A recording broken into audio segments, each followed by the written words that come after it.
เธอคือลมทะเลที่พัดผ่านไปไม่มีวันกลับมาอีกครั้งฉันยังคงยืนอยู่บนชายหาดรู้สึกว่าเธอจากไปไกล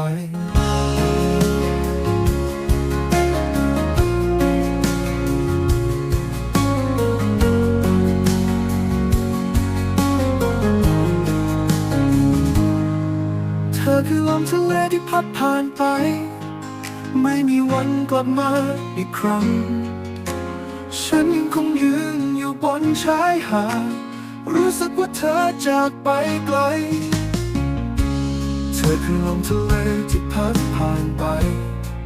ไม่มีวันกลับมาอีกครั้ง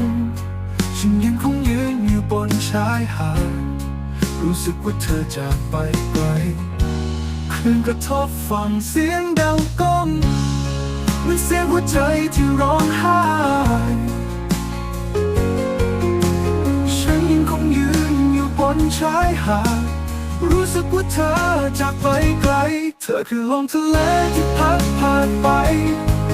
ไม่มีวันกลับมาอีกครั้งฉันยังคงยืนอยู่บนชายหาดรู้สึกว่าเธอจากไปไกล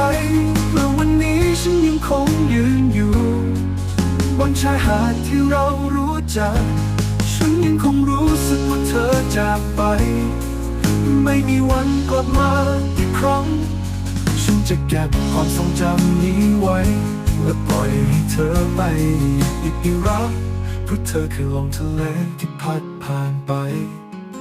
ไม่มีวันกลับมาอีกครั้ง